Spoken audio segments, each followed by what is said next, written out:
Lifting family, welcome back. So I had seen something on Reddit the other day. The Today I Learned section is actually quite interesting, and I always find that very fun. The big thing with any sort of news is just making sure that you do some checking, you do some figuring on your own, just to make sure that it's always ideal to read and to learn. That way you can dive in a little bit deeper, and that's exactly what I did here. So I'd seen something that basically had said that, did you know that Quaker Oats has their reduced sugar or lower sugar? They keep changing the wording. They actually have less oatmeal in that to also get you to the lower sugar point of it.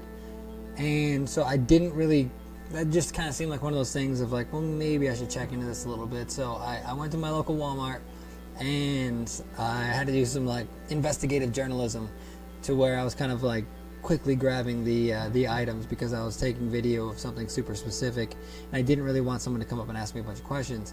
But at the same time, I actually went onto the Quaker Oats website. What I actually had found was that, so as far as the apples and cinnamon goes, so in terms of that nutrition, you've got 43 grams per packet. Now if you go over to the lower sugar version, you've actually got 31 grams per packet. So we've already got a little bit of a difference there. So we've got 12 grams. And so, I mean, we're looking at, I don't know, 25%, somewhere around there in terms of the difference in how much weight there is per product. Outside of that, then you go, so we start to just look into this. Maybe it's just the concept of the fact that sugar has more density than some of the other ingredients that are in it. So I mean, in terms of that, they've actually got, so in terms of the reduced sugar, that has whole grain oats, dried apples, sugar, salt, cinnamon, monk fruit extract, and natural flavor.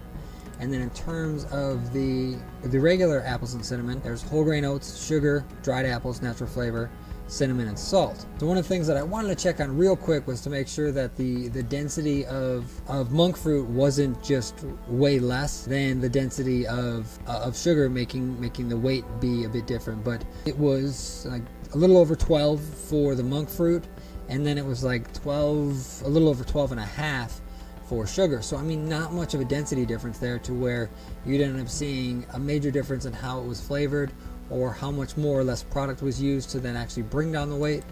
So then I was able to go back and start to look into this a little bit further. And this is not mind-blowing news, but at the same time, this is just something where it's always a cautionary tale when you see something with something saying less fat or specific wording that's a little bit vague, but it doesn't seem quite as vague at first. If there's percentages, that starts to get a little bit more specific, but even then you'd still want to look at something like this. So in the regular version of the apples and cinnamon, we're looking at 2 grams of fat.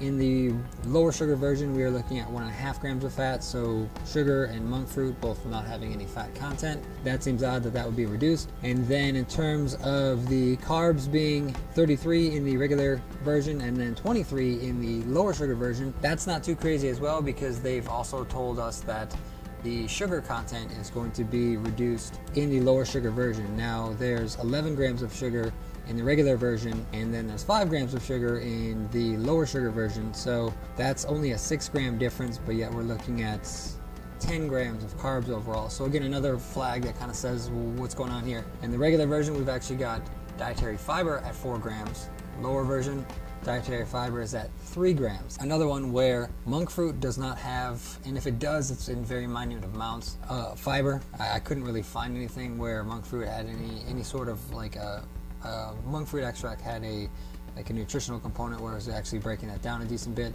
So you've got reduced fiber, and then the last component being, in terms of oatmeal, you've got, in terms of the apples and cinnamon, you've got 4 grams of protein, and then the lower sugar version, you've got 3 grams of protein. So monk fruit doesn't have protein, regular table sugar doesn't have protein. So why is that reduced? So ultimately what's going on here is that they've, not only have they reduced the sugar, but they've actually just reduced the packet size to actually get you to a lower sugar content. Now, is that deceitful?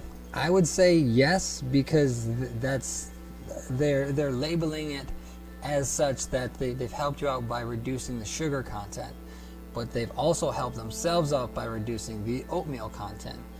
And maybe that's because monk fruit might be something that is a higher dollar source item, so then they're having to make sure that they are pricing these two about the same. But in that same regard, that's still something that is on them to be honest with, and that is not the case here in terms of honesty.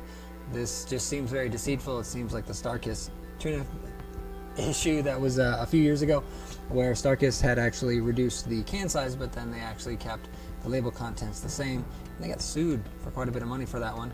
And then people got some free cans of tuna, which is either a good thing or a bad thing, depending on what you think about tuna. But outside of that, this one, super dishonest, not cool. Quaker Oats, not sure what you're doing. But outside of that, all this is just my opinion, but these are some facts that I'm seeing on the screen in terms of what they've got their nutritional profiles being laid out as. So if you like content like this video, do remember to click that like button. Also, if you have any questions, or you've seen this before, or you see something else like this that you wanted to point out, comment below, let me know. Do click on that subscribe button. Also, make sure that you hit that bell, making sure that the bell is rung. Definitely lets you know that videos like this are launching, and that helps you out to make sure that you know to click on it when it launches. Outside of that, as always, thank you for watching and keep pushing.